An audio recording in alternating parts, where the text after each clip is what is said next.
12 years, I can do that, and 12 years of experience in both private and public education, where I have served on boards, on site councils, and in the classroom as a teacher's aide. 10 years of that experience includes working as an advocate for the success of individuals with special needs.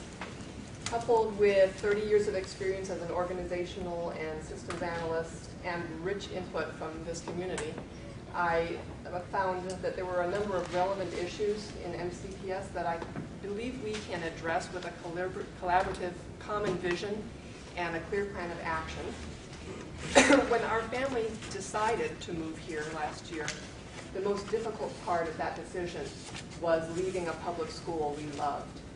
It offered our children a collaborative, developmental, inclusive, and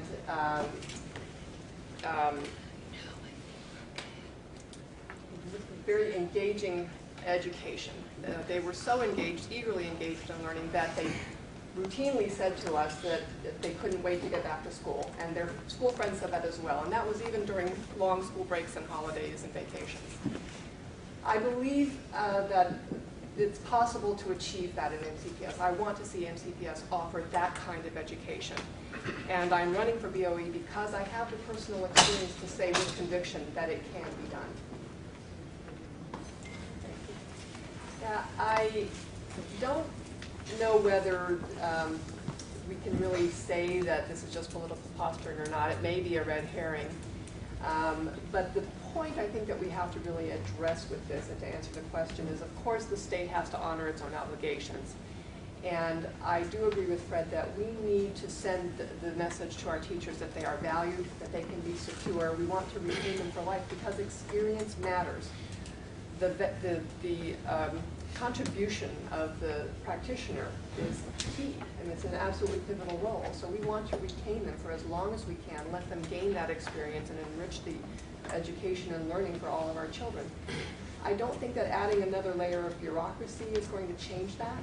I think what we need to do is shift the control back to the employees and make it more creatively use of technology to enable it to be portable when they move their careers, that their funds go with them, that they manage their own funds. That's what younger teachers expect. Everything is iPad, everything, and they want pensions as well. And we can do that. There's no reason that we can't be creative in structuring the financing for them to give them that kind of security. The next question is about the health education curriculum.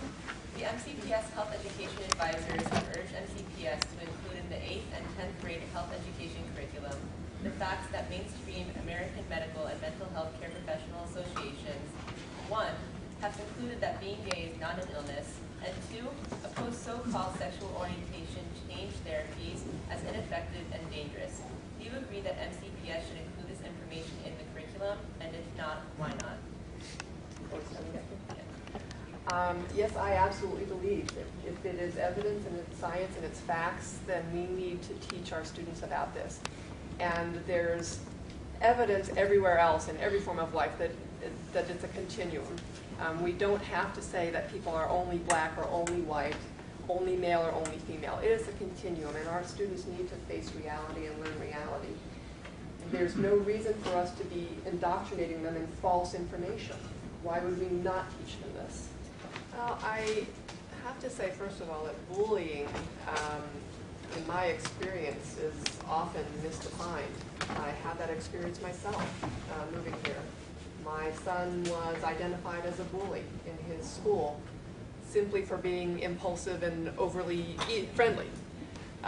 So it's a hot issue. Administrators and teachers feel under fire.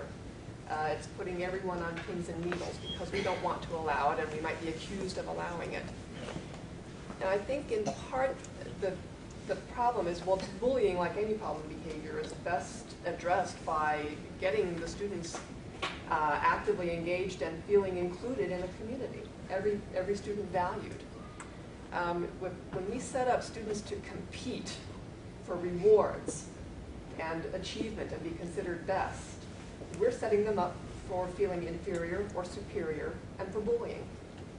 We need to shift that whole dynamic and change that dialogue.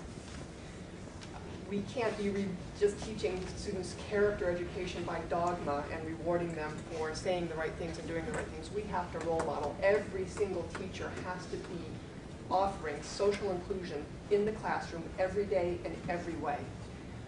When they're seeing a student marginalized because of their special needs or their special problems or for any reason, they need to be on it right away, not by saying don't do that, but by offering positive replacement behaviors and role modeling that all the students can see and feel that they're protected by that, by the adults in their community. Okay, this question involves public charter schools. Please describe your views on the role of public charter schools in Montgomery County's future. As a member of the board responsible for final approval or denial of charter applications, how do you plan to work with applicants? Do you support the creation of additional charter school authorizers in Maryland as proposed in Maryland House Bill 1218?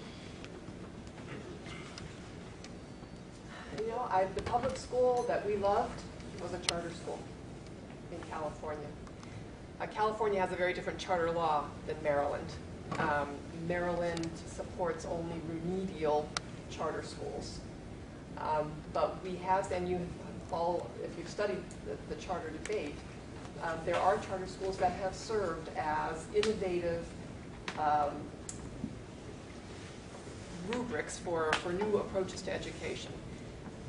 They're great test beds for what works. Ours was an example. I can see that MCPS can adopt many of the approaches that this small charter school took in California. But why don't they? That's the challenge before us. What is keeping MCPS from adopting approaches that have been known for decades to be more effective in supporting learning rather than achievement assessment and competitive kinds of education? What is keeping MCPS from doing all of the things that offer developmental, whole child, interactive learning that really engages our students, that is student-led and student-directed, that is teacher-mediated, that is enriched by technology? That's the question before us. It's not that it can't be done. We need to find out what those hurdles are, break down those walls, and get everything in place. There are different ways that we can consider doing that. We can offer after-school programs that test these things. We can have community referendums so that there's more local control about what changes are going to be made within each school closer to the community. But we're not going to be able to do it with a top-down, formulaic, or political approach. That has to be bottom-up, grassroots from the community. And when we do that, we will be getting the schools that our students deserve and that our communities want.